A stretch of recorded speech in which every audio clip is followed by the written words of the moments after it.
Hey, welcome back to another Style It Yourself DIY Wix website design tutorial. It is your hostess, Sarah Michaels here. And this video is part two of this little kind of mini series I'm doing here, I guess. And it's really just to show you how you can connect new clients to like a form or so in the last video what you saw was I actually showed you how to set up a hidden page on your website that links to a new client intake form. Or really, it doesn't even have to be a new client. It could just be a secret page on your site that has a form on it. Okay, so whether you wanted to use like multiple entries or whatever. But in that video, I showed you how to use a form that was done through Wix, through the Wix forms with Wix Ascend. And on this video, I want to show you how you can, sorry, I just ate a bunch. I just ate dinner and I ran up the stairs. I'm like, oh, I got to get back to work so I can finish at a decent time because a little side note here. I live in the Northwoods of Wisconsin. I don't know if you knew that. And it's the middle of April. And usually we don't get a lot of snow in April. It snowed last night. We got 10 inches of snow and it was the super wet, super heavy snow. And it actually caused it was so heavy that we have satellite internet. And so it knocked our satellite internet out. And so my internet was out for the entire day. And I didn't get to start work until almost 4 o'clock tonight. And I'm like, oh my gosh, I've got so much stuff to do. So I ran downstairs, ate dinner, ran back up here. So if I sound a little out of breath, just a random side note, that's that's totally why. Okie dokie. So in this video, I want to show you how you can add in or use a button to link to, maybe it's a form that you have somewhere else that's hosted on like, oh, I don't know. What is that called? Oh, shoot. Maybe it's like Google Forms that you want to link somebody to, or you want someone to download a PDF or, whatever, however that looks like to you. Okay. So first of all, what you could do is you could do something like this. You could go to the site menu. So as you can see, we're here in the Wix website editor. On the left-hand side of the screen, I've clicked on those pages in the upper left-hand corner and brought up the site menu. Next, I went to add a page. You can see here it says new page. Let's go ahead and give this page a name. Okay, let's go ahead and give the page a name. So we're going to click on rename and we're going to call this client area. Okay, we'll just call this the client area. Now, what I want to show you here is that you can put a password on this page so that only certain members can get here or only certain people can access this page with your password. Totally up to you. If you want to create a client member or client portal, I have a whole separate training on creating a client portal. I'm just showing you that this is available if you want this page to only be accessible to your clients. You may want to consider going ahead and putting a password on it. And you can always come back here, change the password. So you could do like client 2020 is the password.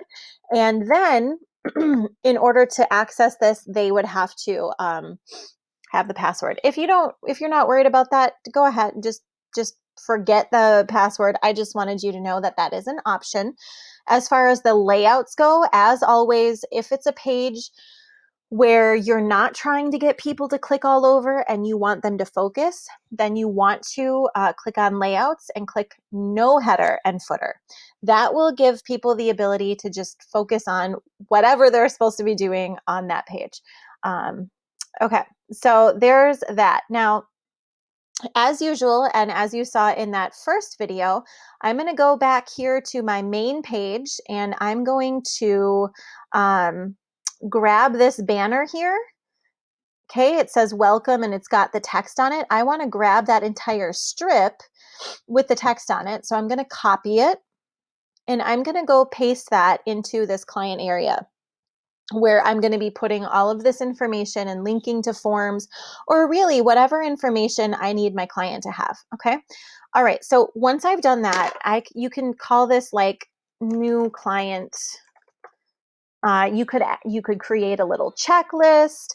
Really, it's definitely up to you. Let's see here.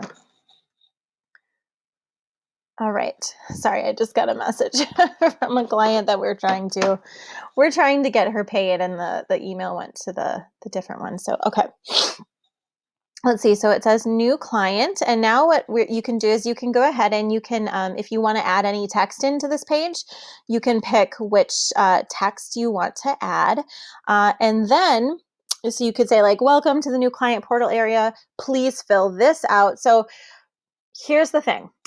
If there are multiple forms that a client is going to be filling out, you may want to have one page that links to all the other forms.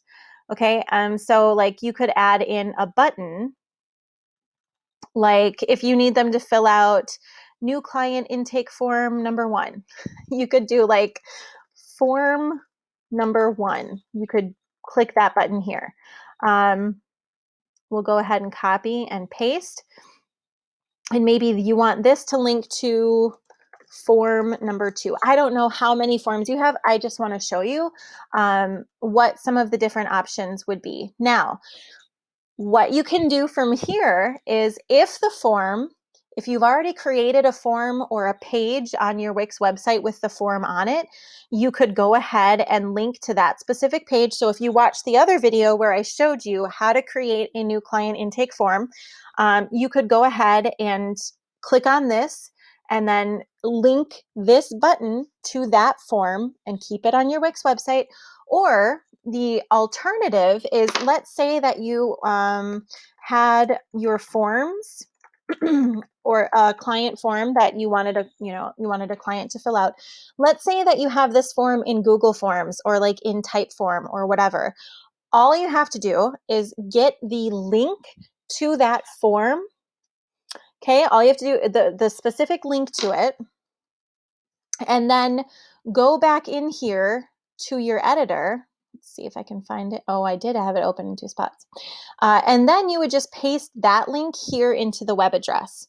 Okay, so whatever it was. So let's say that you're filling out some kind of a form, you're going to get the link to that specific form, and then you could put that inside of here. Okay, next, let's say that you want them to be able to download your contract. So, or like download this PDF. Okay, you can go ahead and in the add a link, you can put a document. So this is where you can upload a document to your website. Maybe it's a PDF, maybe it's a new client welcome form, maybe it's like your policies and procedures. Whatever it is, you can add those documents to your website, and then you can actually link to them from a button. Okay.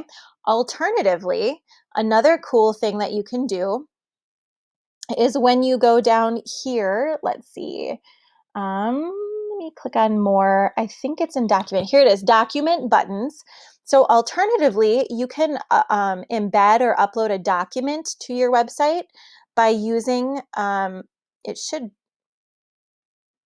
be showing up here. Here it is. So as you can see here, then if you had like a PDF that you wanted them to download, you could put a PDF link right on the page, and then it's not the internet. Oh, it's so slow. Come on. Attached to page. Oh, it's just not going to do it. You get the idea. That's how you would download and add a PDF to the page. So this is how you could add some text in here, how you could add some buttons to link to multiple forms from a new client page if that was what you wanted to do. And if you didn't want to go, some people are like, I don't want to recreate this entire Google Forms. It's hella long. I don't want to do it on Wix. And it's like, that's totally fine.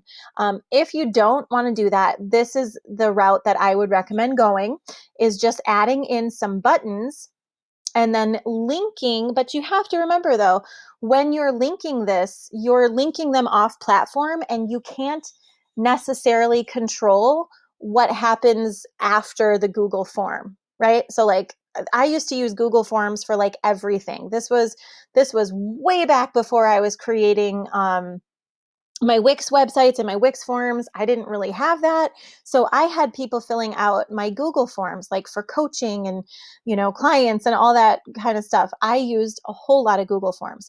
Now I only use Wix, because I control what happens after they submit the form, and it really just keeps everything on that platform. But again, if you don't want to do that, you don't want to migrate just yet, you can always go ahead and do this route. So there you have it. This one I know was a little bit shorter of a tutorial. It's really just showing you how to work with buttons that link to off-platform forms from the site.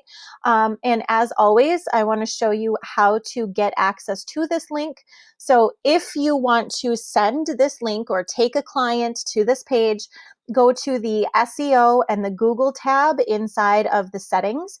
And then after you publish, so remember, in order for the changes to be saved and go live, you have to click on publish. And once you do that, this is where it's taking you. So when you click on that link that says go to URL, and if you look at the little preview right here, it's showing you what the URL is going to be for this link. So as you can see, it's going to be sarahmichaels.com/client-area. You can always change the URL. So you could put like new dash client. You always want to keep that dash in between there. And if you've given your page a super, super long like name, so maybe you've called it like new client intake form assessment number 1. If you don't shorten up that URL slug, that is what's going to be after that. Okay. So I always recommend like 1, 2, 3 words. Keep it short, keep the dashes in between. So once you've updated that, so like new client, when you click on enter, then it'll save it. It's saved when there's a green check mark that appears. Okay. And then when you click on go to URL, it'll take you to that area. Now, the reason that it's showing page not found is because I haven't published this, which I'm not going to, because obviously this is not a real page on my website. But when you publish it, the link will go live. That's when I would go ahead and grab this link, copy it, paste it into your Google Drive or your spreadsheet, wherever it is that you're keeping all of your links handy for yourself, your team, your assistant, and to be able to send to your clients. So there's that. Thank you so much for tuning into this video. I hope it was helpful. As always, if you have any questions, feel free to tune in to our weekly live Q&A session, which you get access to if you are a Style It Yourself if you've purchased Style It Yourself as a student, or if you are an active What the Tech member. Those are the 2 ways that you get access to the weekly live training session with me. So thank you so much for watching. I hope you have a fabulous, wonderful rest of your day, and I will see you in the next video.